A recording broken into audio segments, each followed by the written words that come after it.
Nammo Phat. Good morning. Thank you for joining me for today's daily practice check-in. Listen, listen, listen. This beautiful sound calls us back to our true home.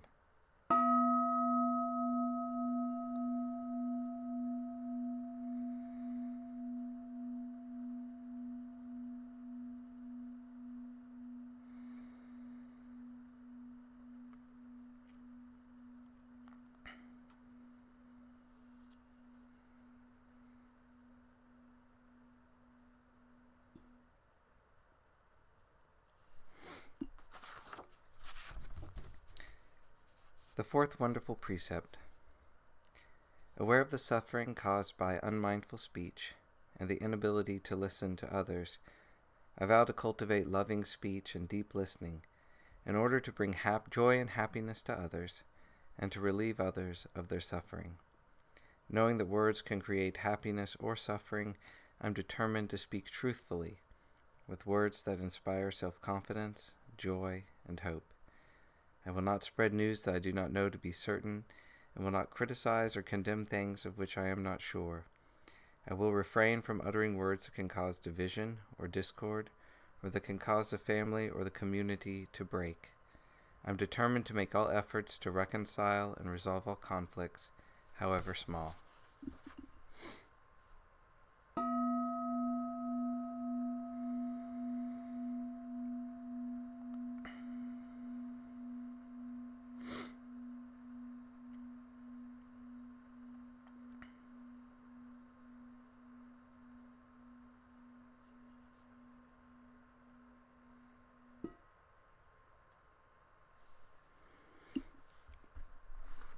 This morning we're finishing the first chapter of Ajahn Thanissaro's book, The Karma of Questions.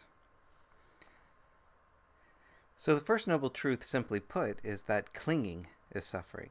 It's because of clinging that physical pain becomes mental pain. It's because of clinging that aging, illness, and death cause mental distress. The paradox here is that in clinging to things, we don't trap them or get them under our control. Instead, we trap ourselves. When we realize our captivity, we naturally search for a way out. And this is where it's so important that the first noble truth not say that life is suffering. If life were suffering, where would we look for an end to suffering? We'd be left with nothing but death and annihilation.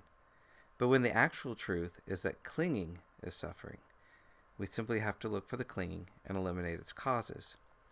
This process takes time, though, because we can't simply tell the mind not to cling. It's like a disobedient child. If you force it to let go while you're looking, it'll search for a blind spot where you can't see it and will start to cling there. In fact, the mind's major blind spot, ignorance, is the prime cause that gives rise to clinging's proximate cause, craving.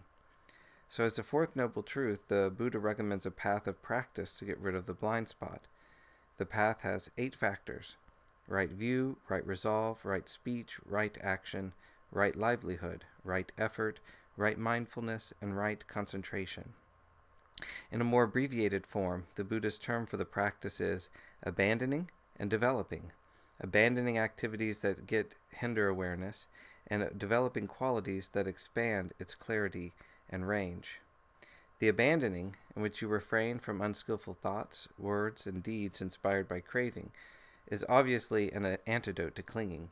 The developing, though, plays a more paradoxical role, for you have to hold to the skillful qualities of mindfulness, concentration, and discernment that foster awareness until they're fully mature. Only then can you let them go. It's like climbing a ladder to get on a roof. You grab hold of a higher rung so you can let go of a lower rung, and then grab onto a rung still higher.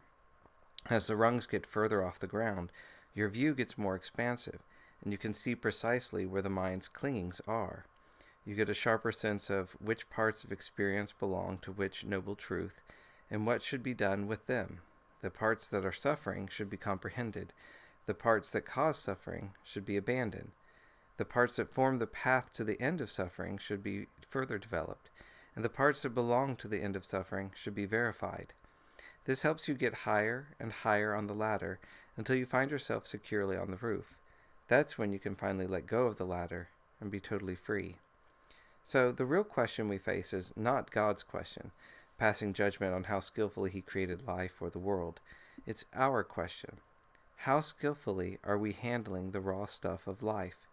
Are we clinging in ways that serve only to continue the round of suffering, or are we learning to hold to the latter like qualities that will eliminate craving and ignorance, so that we can grow up and not have to cling? If we negotiate life armed with all Four Noble Truths, realizing that life contains both suffering and an end to suffering, there's hope. Hope that we'll be able to sort out which parts of life belong to which truth. Hope that someday, in this life, we'll discover the brightness at the point where we can agree with the Buddha. Oh yes, this is the end of suffering and stress.